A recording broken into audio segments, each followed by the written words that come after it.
Desgraciadamente, como le comento, por donde yo me crié, pues no había otra manera, ni hay. El Chapo always believed drug dealing was the only way to survive in Mexico's economy, and he passed that belief to his children. Years later, those same children betrayed his empire, prompting him to send a chilling message. When blood betrays blood, behind the burned safe houses, blackreeds, and whispered death threats lies the real cost. Not to the Guzman family, but to the people caught in the crossfire. While El Chapo sends orders from prison and his sons flaunt armored trucks on TikTok, bodies pile in streets, graves fill mountain slopes, an entire generation in Mexico, and the U.S. suffers under a war they never asked for. From his cell, El Chapo didn't just maintain control. He weaponized it, turning his power against his own family. His warning to his son came not in letters or calls, but through violence, intimidation, and loyal sicarios who knew family ties meant nothing when business was on the line. The feud ran deeper than betrayal. It was about control, legacy, and the ruthless math of cartel succession. In El Chapo's world, cooperating with authorities wasn't just treachery. It was a death sentence, even for blood. The Guzman dynasty was never just one man's rise. It was a criminal empire built to last generations. Through multiple marriages and over a dozen children in Mexico and the U.S., El Chapo forged alliances, cemented power, and groomed successors. His most notorious heirs, Ivan Archivaldo and Jesus Alfredo, Los Chapitos, were always destined to inherit his throne. From childhood, they were steeped in cartel life. But unlike their father's harsh mountain upbringing, theirs was wrapped in luxury, mansions, private schools, and the finest things money could buy. Yet, alongside the privilege came a darker education, witnessing the executions, torture, and the ruthless enforcement of cartel law. By their teens, they knew their wealth was built on death, their safety on fear, and their future on violence. Ivan, the elder, was strategic and calculating, preferring to work from the shadows. Alfredo was flashier, aggressive, and addicted to flaunting wealth online, often embarrassing more discreet cartel members. Both learned the trade from the ground up: cultivation, smuggling, money laundering, and using legitimate businesses as fronts. They built powerful connections with politicians and businessmen's children, creating networks of corruption that stretched far beyond the streets. Their mansions were fortresses, guarded by armed teams, layered with security tech, bunkers, tunnels, and escape routes. Even their leisure required armed protection. But when El Chapo was imprisoned, succession wasn't guaranteed.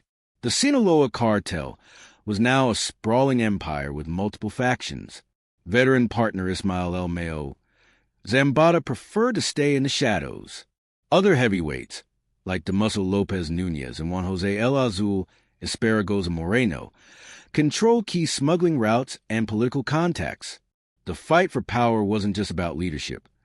It was about the future of the cartel. Los Chapitos wanted the throne, and they were willing to fight for it. But unlike their father's calculated brutality, their style was impulsive and dangerously violent. El Chapo had learned patience through poverty. His sons had grown up wealthy, expecting instant results. The first major crack in their image came in 2016. While dining in Puerto Vallarta, the brothers were kidnapped by the Jalisco New Generation cartel. It wasn't random. It was a deliberate message that the Guzman family could bleed. 6 people were killed, the brothers tortured, and forced to beg for their lives. The captors demanded territory and drug routes in exchange for their release.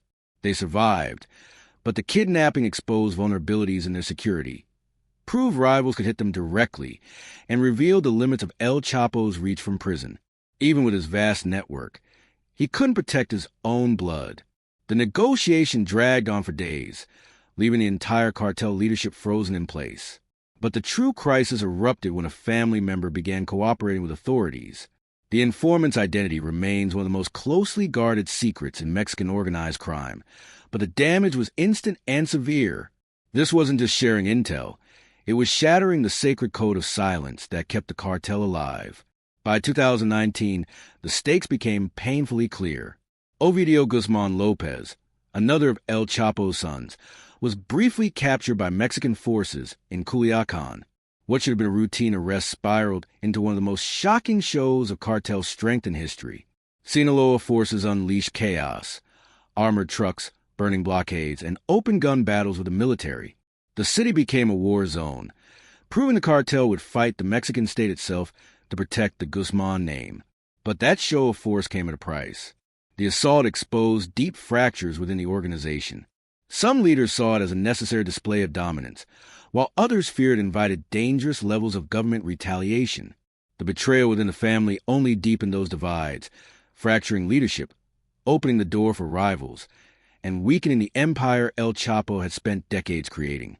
Once united and strategic, the Sinaloa cartel became fractured and reactive.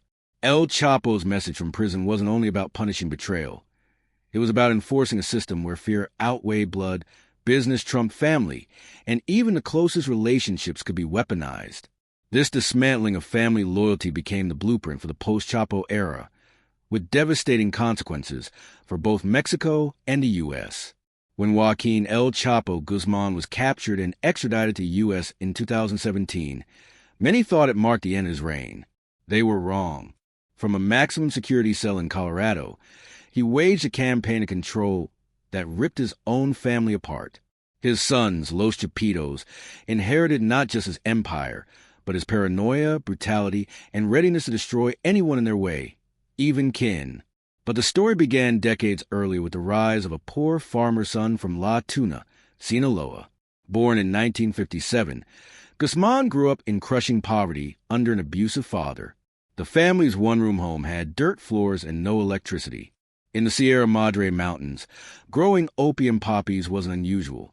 It was a way of life, rooted in a trade that once supplied heroin to U.S. soldiers during World War II. By his teens, Guzman was working for his uncle in the drug trade, learning how to cultivate, process, and smuggle narcotics, and how to kill. His first alleged murder came at just 14. Small in stature, barely 5 feet tall, he compensated with cunning and an uncanny sense for danger, vanishing into the mountains when pursued and mastering the art of reading and exploiting fear. In the 1980s, Guzman joined Miguel Ángel Felix Gallardo, the godfather of Mexican drug trafficking. After Gallardo's arrest in 1989, his empire splintered, and Guzman claimed the Sinaloa faction. He rose quickly, not just through violence, but through innovation, shifting focus from controlling territory to controlling the flow of drugs to the United States. While other cartels relied on traditional smuggling routes, Guzman revolutionized the trade. He studied the U.S.-Mexico border like a general studying a battlefield, identifying weaknesses in security and exploiting them with military precision. His most famous innovation was a tunnel system, elaborate underground passages that were more like engineering marvels than smuggling operations. Some stretched for miles with ventilation systems lighting rail cars, hydraulic doors, and even living quarters. The most sophisticated tunnels had multiple levels: storage rooms, air conditioning, phone lines, and drainage systems. These weren't just for moving drugs. They were symbols of power and ambition, proof that El Chapo could accomplish what others wouldn't dare attempt. But tunnels were only the beginning. Guzman's organization experimented with submarines, some fully submersible and capable of crossing the Pacific, modified commercial aircraft, developed drones decades before they were common, and even tested catapults to launch drug packages over border walls. The technological edge extended to communication, encrypted radio networks, sophisticated counter-surveillance, and professional engineers on the payroll. The Sinaloa cartel wasn't just a criminal group. It was a high-tech enterprise. Their corruption network was equally advanced. Rather than bribe randomly, Guzman's team systematically targeted officials from local police to federal ministers. They kept detailed files on thousands of people, tracking weaknesses, financial needs, and family details, allowing them to control or influence at will. Their intelligence gathering rivaled that of national governments, with informants embedded in police, military, government offices, and even rival cartels. By the 2000s, El Chapo supplied an estimated 25% of America's drugs and amassed a personal fortune of over $1 billion. Forbes ranked him among the world's most powerful people for 4 consecutive years. His empire laundered money through restaurants, construction firms, real estate, and even sports teams, so intertwined with legitimate businesses that sometimes even cartel members couldn't tell where one ended and the other began. When Mexico's government launched a military offensive against the cartels in 2006, Guzman avoided large-scale confrontations, letting rivals draw attention while quietly expanding his own influence. Violence, when used, was precise and symbolic, sending messages as much as eliminating threats. His escapes became legend. In 2001, hidden in a laundry cart. In 2015, through a mile-long tunnel with motorcycle rails and ventilation systems dug directly into his cell. Each one humiliated the Mexican state and reinforced his myth. His final capture in 2016 was different. Mexico handed him over to the U.S., where he faced a trial with no escape. By 2017, Joaquin El Chapo Guzman was in ADX Florence, a Colorado supermax prison, confined to a 7 by 12-foot cell for 23 hours a day, with only an hour in a slightly larger cage. He was cut off from human contact, his empire crumbling outside. Behind the family drama, high-tech ingenuity, and violent power plays lies the darker truth. The Sinaloa cartel's reign left a trail of destruction stretching from Mexico's rural villages to America's largest cities. This is a sobering reminder of the human cost behind the headlines. The devastation doesn't start with shootouts or high-profile arrests. It begins in communities where cartel rule is so entrenched that children see the army as intruders and the cartel as the law. In parts of Sinaloa, 3 generations have grown up under this reality. Grandparents recall government authority. Parents live through transition, and children know no other system. Criminal governance has created a parallel society with its own rules and values. Cartel control touches every aspect of life, deciding which businesses can open, who may enter or leave, and what schools can teach. Mayors and police chiefs answer to cartel leaders. Even churches alter sermons to avoid offense. In some towns, high school students work as lookouts, paid in iPhones, motorcycles, or protection. Recruitment is calculated, targeting skills and personalities, offering better pay and equipment than local teachers receive. Those who excel rise quickly, armed escorts before adulthood, trained in tactics and weapons that rival the military. Communities live in silence, ringed by narco mansions and armored SUVs, while schools crumble and roads remain unpaved unless the cartel builds them. These fortresses flaunt wealth and power, complete with underground bunkers, helicopter pads, exotic animals. Symbols designed to attract recruits, intimidate rivals, and outshine the state. Armored trucks patrol, like mobile billboards of dominance. Children grow up seeing them not as threats, but as emblems of success. When violence comes, civilians are not bystanders. They are targets in deliberate campaigns of terror. Public brutality becomes a language, sending messages meant to be remembered. In October 2019, Calayacan erupted into open war. The battle wasn't only to free Ovidio Guzman. It was to prove the Sinaloa cartel could paralyze a major city and force the government's retreat. Roads burned with barricades, prisons were stormed, and chaos unfolded with military precision. 7 soldiers and 1 civilian died, but the deeper wound was psychological. Millions saw the Mexican state concede its authority. Families hid from rocket fire.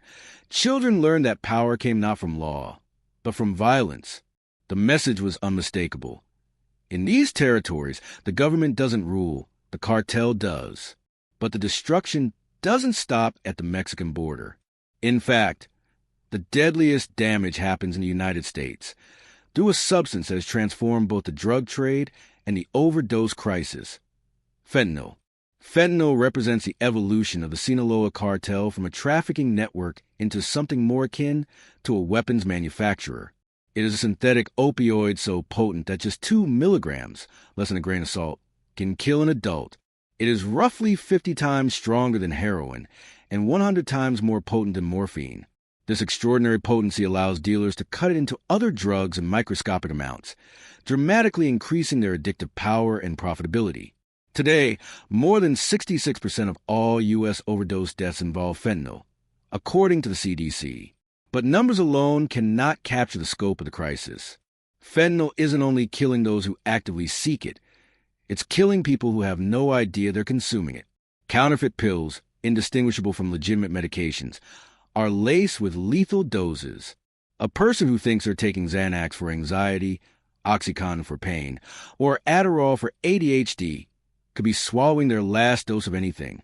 The deception is deliberate, calculated to expand the market far beyond traditional drug users. The Sinaloa Cartel, run by the sons of El Chapo, the empire built by the man still sending threats from a maximum security prison cell, supplies the majority of the fentanyl entering the U.S. They're not hiding their involvement. They refined the process so completely that fentanyl production now generates more profit than all other cartel activities combined. DEA intelligence confirms that the cartel operates industrial-scale labs in northern Mexico, facilities that rival legitimate pharmaceutical plants in size and sophistication. These are not jungle shacks with makeshift equipment. They are state-of-the-art operations staffed by college-trained chemists, run with strict quality control, and supported by research and development divisions that constantly experiment with new blends and delivery methods. So the next time cartel life is glamorized in pop culture, the next time narco culture is marketed as entertainment, remember this. There are no kings in this game, only ghosts. And the ghosts are not just cartel bosses who meet violent ends. They're the countless innocent people on both sides of the border whose lives are erased by a system that values profit over human life. The message El Chapo sent from his prison cell was not just for his son. It was a warning to anyone who might dare challenge the machinery he built, a machinery that still grinds on, consuming lives and communities in two nations with no sign of stopping.